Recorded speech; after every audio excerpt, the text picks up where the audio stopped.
छोड़ दीजिए north east को, असम को छोड़ दीजिए। मैं अकेला हूँ, मैं अकेला हूँ, छोड़ दीजिए प्लीज प्लीज। हमारे यहाँ पर बोलने का कोई मौका नहीं है। अपना बात रखने दीजिए प्लीज शांति। नाथाय बिथांमोनखौ बुंदोंमोन आंथ' मावनो हायो अदेबानि जुदि नोंसिनि गेजेराव सोरबाया जुदि आंखौ दाय होयो जे बे मानो हाबसननांगौ बियो सोर एनडिएफबिनि जे जोंनि एनडिएफबिनि माने जेंनानि खोथा बुंहैनो नोंसोर जुदि खौसे जाया आरो नोंसिनि जेंनाखौ मावनांगौ होननानै जुदि मोनसे मदआव फैया अब्लाथ' सोर भिक्टिम जानो नोंसिनि थाखाय गाबोन आंखौनो बुंगोन जे दालालि खालामदों माबा माबि खालामदों जाहैबाय रन्जन दैमारिखौ सायख'नायनि बेलायावबो बिथांमोना जेरै हागौ मददखौ होगोन आं बुंदों दा बिथांमोनखौ जे उकिलनिफ्राय मोनथिनानै ला जे रन्जन दैमारिखौ बख'नायनि बेलायाव सरकारनिफ्राय माबायदि माने मदद नांगौ उकिलनो जाय उकिला नांगासिनो दङ बे मथे जोङो खालामनानै होगोन। हेल' लोगोफोर फैलायबाय आरो ना गोदान भिडिअ माखासे बाथ्राफोर दिनै बे समाव सावरायलायनोसै नोंथांमोना मोजाङै भिडिअखौ जोबजासिम नायलांदो आरो फोरमायलायदो आरो ना बोरै माबायदि जोंनि आसाम आयेन आफादनि बुंथिगिरि सार बिस्वजित दैमारि बिथाङा माखासे बाथ्राखौ जोंनि गेजेराव बुंफ्रुनानै होदों फोरमायथिनानै होदों जेन मा जोंनि एनडिएफबिफ्रा माबायदि गावसानानै थादों आरो मानो खौसे जानो हायाखै बा खौसे जानो हायोब्लासो खामानिया माबायदि आवगायगोन बे बाथ्राखौ बुंथिनानै होदों आरो ना जोंनि गेजेराव माबायदि खौसेथिया जानांगौ अब्लासो खामानियाव माबायदि जाफुंहोनो हायो बे बाथ्राफोरखौ दिनै फोरमायनानै होदों आरो ना जोंनि एक्स एनडिएफबि दावहारु सार बिथांमोननि सायाव फंनैसो बाथ्रा बुंथिनानै होदों माबायदि जानांगौ आरो माबायदि खामानि मावोब्ला देरहासारनाया जाफुंसार होनो हागोन बिनि सोमोन्दै फोरमायनानै होदों नोंथांमोना एसे नायलांदो आरो ना भिडिअखौ आं नोंथांमोना दिन्थिनानै होनि ना आंहाथ' साहसनि खोथाथ' गैया साहसखौ जोंनि दैदेनगिरिफ्रा होबोदों गोदो गोदायनिफ्रायनो तो छोड़ दीजिए नॉर्थ ईस्ट को, असम को छोड़ दीजिए। मैं अकेला हूँ, मैं अकेला हूँ, छोड़ दीजिए प्लीज प्लीज। हमारे यहाँ पर बोलने का कोई मौका नहीं है। अपना बात रखने दीजिए प्लीज शांति। जे बारग' एनडिएफबिनि केडार्सफोरखौ बिथांमोन नाथाय बिथांमोनखौ बुंदोंमोन आंथ' मावनो हायो अदेबानि जुदि नोंसिनि गेजेराव सोरबाया जुदि आंखौ दाय होयो जे बे मानो हाबसननांगौ बियो सोर एनडिएफबिनि जे जोंनि एनडिएफबिनि माने जेंनानि खोथा बुंहैनो बिनि खोथाखौलाय जोंसो मावगोन माने बेबायदि जाबाय थायो आरोखि ओंखायनो आं बारे बारे बुंदोंमोन जे माने नोंसोर जुदि खौसे जाया आरो नोंसिनि जेंनाखौ मावनांगौ होननानै जुदि मोनसे मदआव फैया अब्लाथ' सोर भिक्टिम जानो नोंसिनि थाखाय गाबोन आंखौनो बुंगोन जे दालालि खालामदों माबा माबि खालामदों बेनि उनाव बयबो एनडिएफबि जायफ्रा थांदोंमोन बिथांमोना नङा बेबायदि गैथारला जोंना जोंनि खामानियावल' जानांगौ आंबाय माला रायलायामोन 1 बोसोर आगोल रायलायदोंमोन होनबाय हाब बेथ' माने बिराद गाज्रि बेखौनो मा रायलायामोन बिसोर खुगाजों बुंबाय नाथाय लिरनाय माइनट जेबो गैया बेनि उनाव बिसोर बुंबाय दे सानसे फै एसेम्बलि जानाय समाव आं चिफ मिनिस्टारजों खेबसे नोंसोरखौ देखा होगोन बे दिननिफ्राय आङो साखि जानानै थागोन आरो आं बुंफाबाय थागोन आरो बे खालि बिसोर थांबाय चिफ मिनिस्टारजों मोगा मोगि खालामबाय लोगो लोगो चिफ मिनिस्टारा नाथाय बहुत रेसपन्ड होबाय बिसोरखौ नोंसिनि खामानिया थालांगासिनो दङ र' दिनै रायलायनानै लाब गैया अफिसारफोरखौ आं लाफाखानानै रायलायाबा नोंसिनि खामानिया जेबो जानाय नङा गतिके साननै सानथामनि उनावनो आं लेंहरगोन बिनाव सानसे तारिख होबाय आरो बे तारिख खालि माने बिसोरखौ लेंहरबाय बिनाव आंखौबो चिफ मिनिस्टार बुंबाय सार नों थाफायाबा जानाय नङा बे बिदिनि थाखाय आं स्पिकारा बोरै थांनो बेवहाय होनना ओमफ्राय बिनाव नङा नों फैबा जों सिएमनि चेम्बाराव नोंखौ माबानानै दोनगोन बिनि उनाव माने बिसोरो रायलायगोन गतिके बायहेरायाव माबा खालामा नोंनि थाखाय बेबायदि जों खालामगोन थेवबो नोङो फै बिनि उनाव आं खोथाखौ खोन्थानि नङाबा आद्रा जाबा दाय जालायगोन बुजिबाय बिनि उनाव आङो माने सिएमनाव बिथांमोनखौ माने थांफाबाय आंबो बिनि उनाव सिएमजों रायलायनायाव आंखौबो लेंहरबाय सिएमआ फैबायबा बे एखेलगे थानो हासिगोन बेवहाय रायलायखालि बिराद मोजां जादों जे 1 नम्बरानो जाहैबाय जे बिसोरनि केस उइड्रल आरो बे केसखौ बोखांफिननायनि थाखाय गभर्नमेन्टनिफ्राय पाब्लिक प्रसिकिउटर बेवहाय होसिगोन 1 नम्बर सासे होनो बुंबाय थादों अलरेडि खिन्थु बिसोर अलरेडि केसखौ माबा खालामबाय थाखादों मदद खालामबाय थादों मोनसेया जाहैबाय रन्जन दैमारिखौ सायख'नायनि बेलायावबो बिथांमोना जेरै हागौ मददखौ होगोन आं बुंदों दा बिथांमोनखौ जे उकिलनिफ्राय मोनथिनानै ला जे रन्जन दैमारिखौ बख'नायनि बेलायाव सरकारनिफ्राय माबायदि माने मदद नांगौ उकिलनो जाय उकिला नांगासिनो दङ बे मथे जोङो खालामनानै होगोन बिनि उनाव बिसोरनि जिथु माने मा होनो एसग्रेसिया बेखौ रायलायनाय जाबाय दा बेसेबांबा 100 थिग जानानै दङ बिथांमोना जेखौ हरदों बिनि उनाव मोनसेया जाहैबाय जे साख्रि बाख्रि होनायनि बाथ्रा दा बैसो गैया दा बे बैसो गैयैफोराबो मावगोन होनदों आरो दाख्लै चिफ मिनिस्टारा बेयाव खोथा होबाय माने खैजन जागोन होनदोंमोन 500 जनसो जागोन होनदोंमोन जायफ्रा एज दं बा क्वालिफिकेसन दं बा माबा दं दा चिफ मिनिस्टारा लिस्टखौ बिबाय बे मथे बियो नायनो नागिरदों जे बिसोरखौ होनो आरो दा पुलिसाव जितु रिक्रुइट जाबाय थादों बे पुलिसनिखौ चिफ मिनिस्टारा माने बुंबाय जे बेवहाय जेसेबां माने एप्लाइ खालामनाय दं बिसिनि माबाखौ माने हर गतिके पुलिसाव बिसोरखौ माने जोङो सोनि आरो बे मथे दाख्लैहाय बिथांमोना आंनो ज' हरबाय आरो ज' हरनायखौ आङो डिजिपिनो साबमिट खालामबाय दा डिजिपिया होनदों सोरबा जुदि इन्टारभिउ माबा माबि होनायाव दिगदार जादोंबा बेखौ माने एक्सट्रायै ड्राइभ खालामगोन आरो सोरबा थालांदोंब्ला आरो सोरबा फाबा माबायाव खेलिमेलि जादोंबा एक्सट्रा एक्स एनडिबि हिसाबैबो माने लाफिनगोन आरो जुदि बिसोरनि इन्टारभिउ माबा जायाखैबा दा 2% बेबायदि माने आन्डारग्राउन्ड माने जि सारेन्डारफोर जादों बा मेन स्ट्रिमाव फैदों बिसोरखौ होनायनि थाखाय खथा दङ आरोखि दा दाख्लै बेवहायनो माने एनडिबिनि जिफोर पुलिसाव एप्लाइ खालामदों बिसोरखौ होनबाय दा जेसेबां इन्टारभिउ होदों बेखौ आं बिहरदों 4 ग्रेडनि माने एनडिबिनि जि दं बेखौ चिफ मिनिस्टारनो होनाय जागोन गतिके चिफ मिनिस्टारा एक्जिस्टिंआवबो हयथ' साफा सानै स्पेसियेल बे खथाखौ बानायनानै हयथ' होनो हागौ आरो स्पेसियेल कनसिडार खालामनो हागौ बे मथे एनडिबिनि माबाया दा मोजां मोनसे पिकआपआव लाबाय नाथाय बिथांमोननि गेजेराव आरो ग्रुप जालायलायबाय दा ग्रुप जालायोब्ला सरकारा प्रब्लेम जायो जे सोरबाया रायलायबाय थानायाव सोरबाया जुदि माबा मोनसे बुंस'योबा बिसोर मावालासिनो थायो आरो जे नोंजों मानो गाज्रि मोनजानो दा प्रब्लेमा जाहैबाय एनडिबिनि गेजेराव नाथाय अफिसारा मानो बिसोर थिग नङा बिसोरनि मथे थांनाङा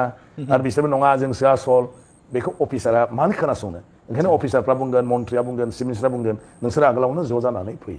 आरो बे ज' जानो हायाब्ला थांबाय आरो 10 बोसोरावबो जेबो जानाय नङा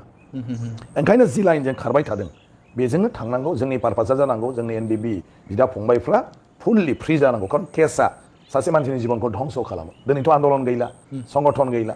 दा जुदि बेहा केस जाबाय थायोबा कर्टआव थांनांगौ मायाव थांनांगौ थांनो हायाबा जेलाव बिनि न'खरा मा जागोन गतिके जों केस उइथड्रला जेरैखि जायाबाबो जानांगौ नांगौबा रसा नांनानैबाबो जेबो नङा बिसि फिसा लानानै थागोन नाथाय केसनि थाखाय जुदि खारखोमानाङो जेलाव जुदि थाहैनाङो बे न'खरा मा जागोन जेराव जोंनि गोरोबथायाव केसखौ बोखांनायनि बाथ्रा बुंदों बेखौ जों थाबैनो मावनानै प्रसिडिउरनि गेजेरजों सरकारा नटिफिकेसन होनानै बेखौ उथायनो हाया सरकारा जेखौ अजद गैला बेखौ कर्टआवसो सरकारनिफ्राय माबाफोर दंबावो नामा होननानै सरकारनि उकिलखौ सोङोब्ला जोंहा जेबो गैला होननानै डिसप'ज खालामनांगोन उथायनांगोन खारन BLTनि केसखौ 1 बोसोरनि गेजेराव उथायजोबदोंमोन आरो बेयाव आं गावनि जे रल लादोंमोन आरोखि आं खिन्थु दा डिले जालांनायखौ नुनो मोनदों ना बेथ' जोंनिसो दिल्लीया गोरोबलायनो हायो ना दिल्लीया जाहैबाय जोंनि सोर माने मावगोन जेन'बा BLTनि बेलायाव आं मावबाय थादोंमोन गासिबो बयबो मिथिगौ BLTनि एकर्ड इमप्लिमेन्टेसनाव आं मावबाय थादोंमोन आरो आंजों लोगोसे बै समनि MLAफ्रा बै समनि मन्थ्रिफ्रा जेब्लानो नांगौ बिथांमोना मदद होफाबाय थादोंमोन आरोखि आरो काउन्सिलनिफ्रायबो फुल्लि मदद होबाय थादोंमोन बै समाव आरोखि आंखौ आरोखि माने आं दा बुंना लानाय बायदि जायो आरोखि आं मावदोंमोन BLTनि समाव एकर्ड इमप्लिमेन्टेसन आरो BLTनि केस उथायनाय बेखौ आं मावदों मावनाया गासिबो मावदों खिन्थु बेवहाय सानफ्रामबो जि अफिसियेल माने खामानिफोर थालांनाय मानाय नटिफिकेसन होनाय माखौबा माने सोरजोंबा माबा मोनसे कनसाल्ट खालामनाय बेफोर खामानिखौ आङो कोअर्डिनेट खालामबाय थादोंमोन आरोखि आं मावदों होनबाथ' बे उचित नङा बे जाबाय आफाद बा जाहैबाय ज' जोंनि दैदेनगिरि नाथाय बेखौ मावनायाव आं निजे दङमोनखाय बे प्रसेसखौ आं मोनथिगौ आरोखि आरो बेखायनो आं होनबाय थादों जे दिनै अन्तत' आरोखि एनडिबिनि बेफोर प्रब्लेमफोरखौ जों सल्भ खालामनांगौ हाजार होन जायखि जेखि बुं बे एनडिबि फंबाय बिनानावफ्रा जा दाजाब्लाबो जिनि थाखाय ओंखारदोंमोन जाथिनि थाखाय ओंखारदोंमोन बिसोरनि लामाया गोरोन्थि होनब्लाबो मा होनब्लाबो नाथाय बिसोरनि जिथु साननाय हनाय मावनाय बे जाथिनि थाखाय सोरखौबा मानोबा धमकि होनानै केस गोलैदों नाथाय बिसोर जाथिनि नामाव खालामदोंमोन आरोखि बेक्तिगत स्वार्थनि थाखाय नङा बेखौ जोङो माबोरैहाय मोजाङै मोजां मेन स्ट्रिमाव लाबोदोंल' होनबाथ' जानाय नङा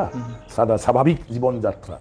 माने मा होनो साधारन भाबै जाहाथे जिउ खुंनो हायो बेखौथ' जों खालामना होनांगोन एकर्ड बायदिनो एकर्डआव मोनबोफानाय दफा बायदियै जिहेथु समष्टि बारायनाय मोन 40 बियाबनिफ्राय लानानै मोन 60 बियाबसिम बारायनाय माबायदि थासारि दङ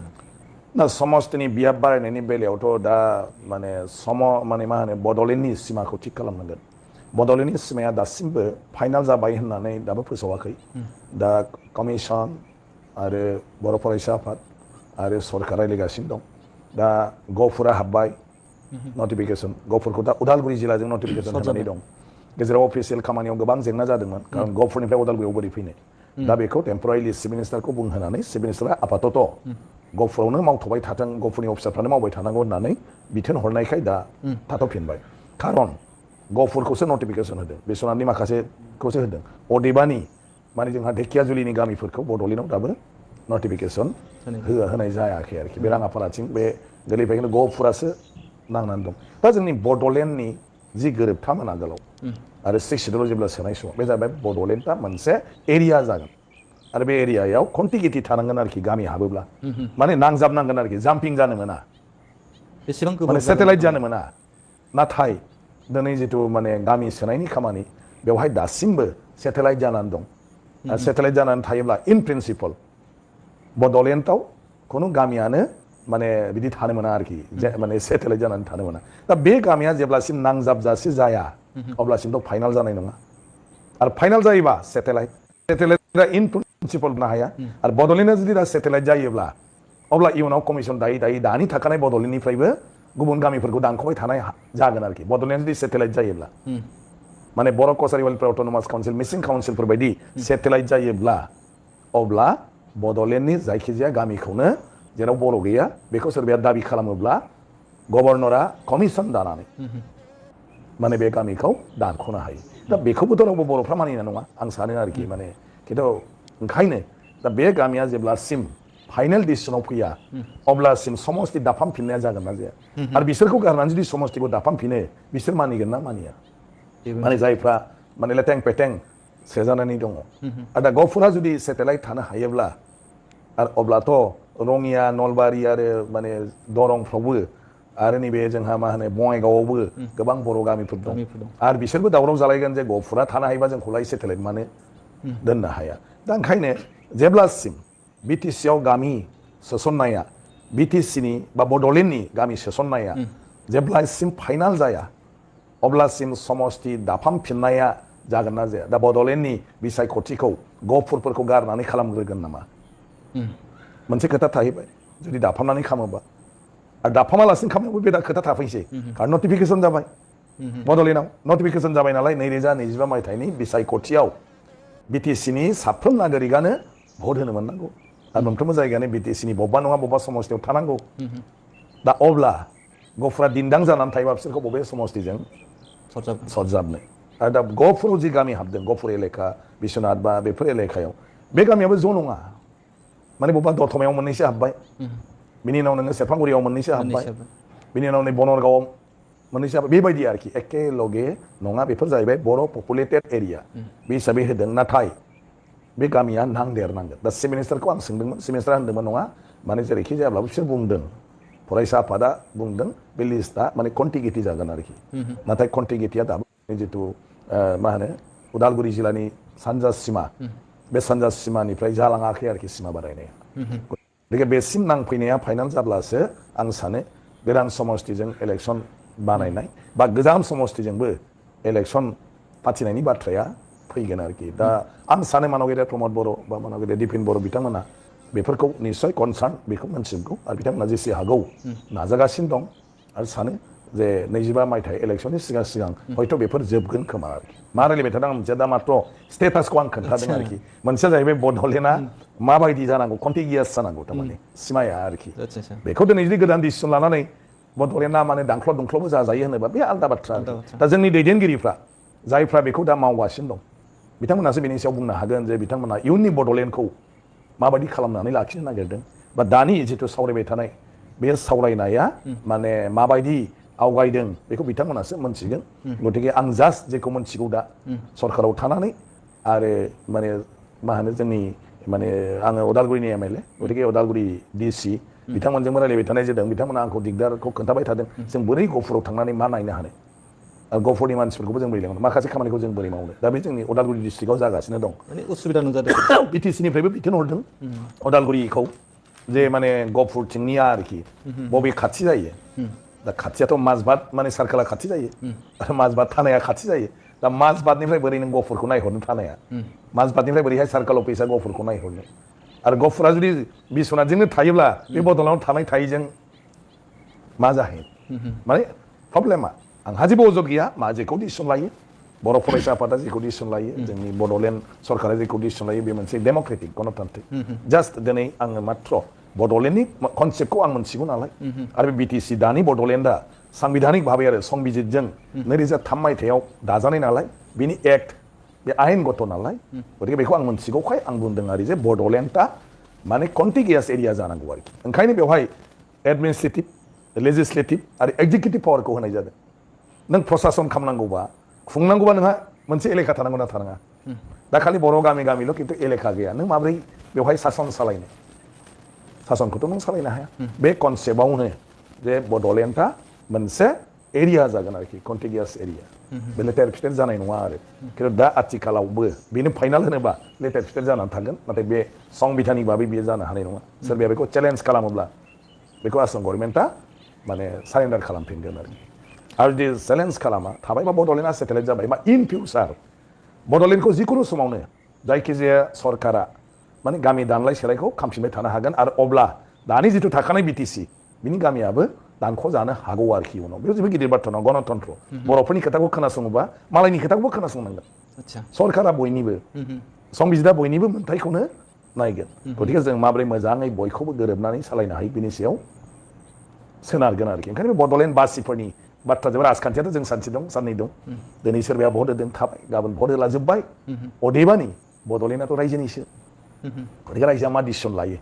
जोबनायाव बे फैगोन बिथाङानो जाहैबाय आसाम आयेन आफादनि गाहाय बुंथिगिरि मानगोनां बिस्वजित दैमारि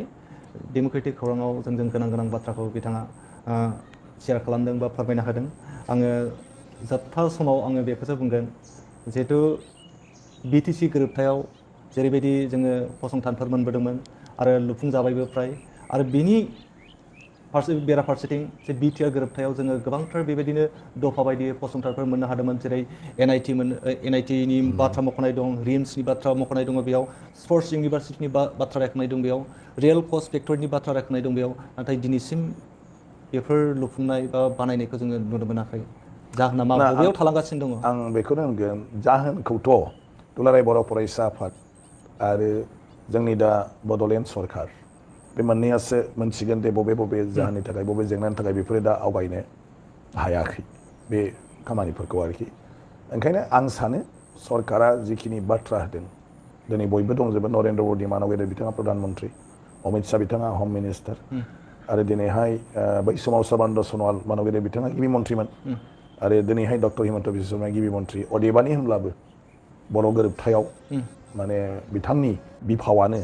मैखोममोन आरोखि माने डक्टर हिमन्त बिश्व शर्मानि दाबो दङ गतिके आं सानो जे निस्सय माबा मोनसेथ' जागासिनो दं खिन्थु बबेयाव मा जानानै दं बेखौ आङो मोनथिया दा बिसोर दिल्लीयावबो जेनेबा रायलायबाय थादों आं सानो बे बाथ्राखौ नोंथांमोनाबो हयथ' बिथांमोनजों रायलायब्ला मोनथिगोन आरोखि जे बेफोरनि प्रग्रेसा मा जाबाय थादों नोंथांमोना गासैखौबो मोजाङै खोनासंबाय जानांगौ आरोना खोनाबायबो जानांगौ जों गासैबो बाथ्रायावनो बुंखायो आरोना खौसेथियावनो बोलोआ देरसिन होननानै बेखायनो जोङो बयबो खौसे जानानैसो खामानिफोरखौ मावलांनांगौ आरोना दा नै एक्स एन डि ब्रादार बिथांमोनाबो सार बिथांमोनाबो दावहारु बिथांमोनाबो ना गावबा गावसो जानानै दं आरो दायो ना सोरबा एक्स एन डि बि वेलफेयार एस'सियेसन दङ सोरबा एक्स एन डि बि इउनाइटेड फरम दङ बेफोरबायदि जानानैसो दं आरोना बिनि बादैबो सोरबा बिजेपिनो सोरबा इउपिपिएलनो सोरबा बिपिएफनो बेबायदि गोबां जानानै दं आरोना नाथाय बेसेबांखिनि जेसेबांखिनि एनडिएफबिआ फेक्सन दंमोन ना गबिन्द धीरेन सावरायग्रा दैमारि गासिबो एनडिएफबि हारिनि थाखाय नांदोंब्ला नोंसोर बयबो खौसे जानानैसो खामानिखौ मावलांनांगोन आरोना सोरबा पार्टिनि जानानै सोरखौबा बुंनाय बेफोरबायदिजों जेबो खामानि जानाय नङा आरो नोंसोरनि खोथाखौ रायजोफ्रा गनायनायबो नङा आरोना नाथाय दायो जि बिस्वजित दैमारि सारा बुंलांबाय खौसे जानानै मावोब्लासो हागोन दोलोनै दोलोथाम जायोब्ला बेबो बेखौ सोंखारिलायबाय थायोब्ला जेबो खामानि जानाय नङा आरो सोरखाराबो बिसोरनि खोथाखौ लानाय नङा खारन बिसोर खौसेयानो नङा बिसोरखौ मिनिबायसो थागोन आरोना बेबायदि बाथ्रा जाहैगोन स' आं भिडिअखौ गोलाव खालामनो सानाखै नोंथांमोना मा सानो कमेन्ट खालामनो हागोन आरो चेनेलाव गोदानब्ला साबसक्राइब खालामनानै होनो हागोन आरोना अननानै थ' एसेयावनो फोजोबनोसै आरोना भिडिअखौ लोगोफोर बाय